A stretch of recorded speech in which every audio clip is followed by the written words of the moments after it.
Hi, thank you so much for coming.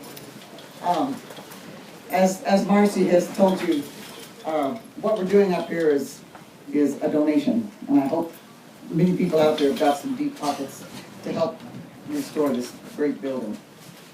So many of you might like to know, what is the Oregon California Trails Association, since we're in Colorado? The national organization's mission is to initiate and coordinate activities relating to the identification, preservation, interpretation, and improved accessibility of extant rut segments, trail remains, graves and associated historic trail sites, landmarks, artifacts, and objects along the overland western historic trails, roads, routes, branches, and cutoffs of the Trans-Mississippi region. That's Oregon California Trails mission, and that was all one sentence. And Colorado Cherokee Trail chapter is the octave chapter in Colorado. So why should we preserve the pioneers' trails? So just as we are what we eat, we are also comprised of all past events that have shaped who and what we are today. As a nation among nations, as a people, as generations of a given family, and as individuals. We are who we are in large part because of our past. It behooves us to know our past, collectively and individually. Preserving the old trails and the few remaining structures our ancestors used to begin a new life in the West is one important aspect of our collective and individual responsibility to our past and to our future. Why is OCTA in Colorado? As some of you know, only a short segment of the Oregon Trail passes through the extreme northeast corner of Colorado, up by Julesburg. So why is OCTA interested in this site, nearly mid-center of today's Colorado-Wyoming border? Well, it's because the only north-south trail connecting the Oregon Trail going across America to the north and the Santa Fe Trail going across to the south ran along the Rocky Mountain Piedmont, or the edge of the foothills, and directly through this site. Over the decades, its use of different segments of it were relocated more than once. Due to availability of grazing, water, of ever-deepening wagon ruts in some locations, of Indian ambivalence or hostility, and to population growth and changes. And it's been called by several names as well, but generally it's known as the Cherokee Trail, most of which later became the official Overland Mail stage route. Colorado Cherokee Trail chapter can be proud of the active role it has taken in helping to preserve the story of the trails in Colorado. It recently had made and donated a plaque telling of the trails at the Mariano Medina Family Cemetery west of Loveland, where the Cherokee and Overland trails cross the Big Thompson River. The money for this permanent record of that part of the trail resulted from the chapter's profits realized from the 27th Annual OCTA Convention of 2009 that it hosted in Loveland. The remaining profit of the 2009 convention is donated here today to the Virginia Dale Community Club to further its valiant efforts to stabilize the Overland Stage Station at this site.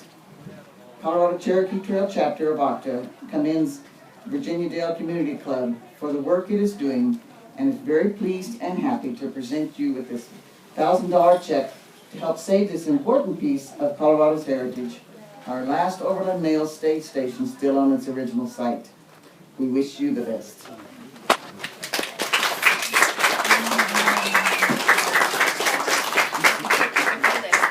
Maybe Camille wants to get a picture of that. I don't Okay. know.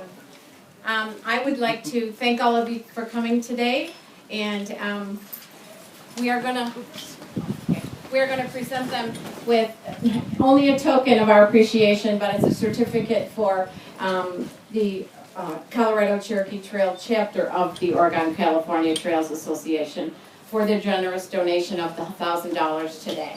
And Sharon is also Sharon is also the president of the Loveland Historical Society. I'm on the board. She was. I'm on the She's a board. past president. No, I'm not. No, you were just on the board. Oh, I'm sorry. Mike's the president. Well, yeah, I know he is. That's why I said that. Mike Perry back here in the back is the president, and they had a garage sale they hosted for us earlier this year, and they did all the legwork and everything, and they gave us $1,400. So they're very hardworking, and you should go down to Loveland and visit their. Want to go to one of their meetings, or they have a couple. They're doing the the railroad station. They're starting to work on. Is that correct, Mike? We're trying to save the Great Western Railroad. Yeah. We also have the Miller Swords House. Right. It's a 1873 farmhouse. You want to come through? I'll let you talk. Come on up here, and then everybody can hear. Good idea. Better than me. This is Mike Perry, that's the current president of the Loveland Historical Society. Thank you. We get bored in Loveland, so we have all these projects going on. I'd like to try board once. Yes. Yes. We have the 1873 Miller Swords House. And this house was built by the family of the first teacher in Lerma County. And we've restored this house. It's available now to come walk through the grounds, see the landscaping, and also the museum inside the building. We also have the Mariano Medina Cemetery that we have. The land was just donated to us, and we're in the process of restoring the old cemetery site. And then we're working on the depot. It was built in 1901, and it's at the Great Western Sugar Factory site. So we're working on that project. What's our other project? Farmstead. Yeah, that's funny.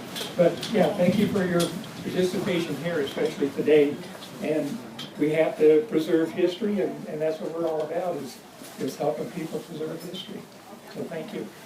And they actually have a town in Loveland where we love, or Virginia Dale's always been just a rural ranching community. And so the stage station was built in 1862, and then the Herzler House was built in 1909. And the people that became owners of the stage station at that time, of course, it was no longer a stage station. So any of you are free to contact me, and I'll give you a personal tour of the buildings, and I have a lot of reference material and maps and costs of things at the time and what supplies you had to bring with you and stuff like that, but I can't do it when we have an open house because there's we have the crafts going, and the main point today is raising funds, and there's no charge for a tour. So you're welcome. I have cards I can give you and pass them out if anybody's interested. You can come, one of you or 20 of you. It doesn't matter how many. I don't have a minimum, and we don't charge for the tour. If you want to make a donation, that's fine. But we're just happy that you came today to see us. And let's see. If you did not buy tickets for food, you have to have tickets for the food. So it's in a white canopy tent that right next to the driveway. And you get your tickets, and I don't know if they're in dollar increments or what they are. That's not my job today.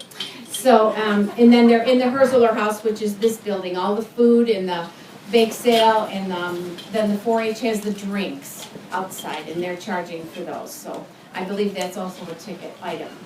So you can ask the girls at the information, the white canopy tent over there, and they'll give you all the information. So I want to thank Sharon again for being here today.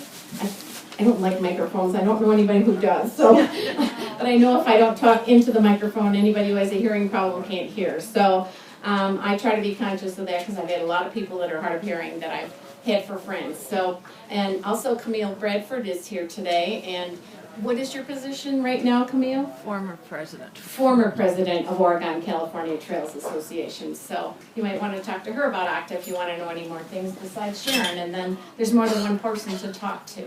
But I just want to welcome you all and thank you for coming. Thank you.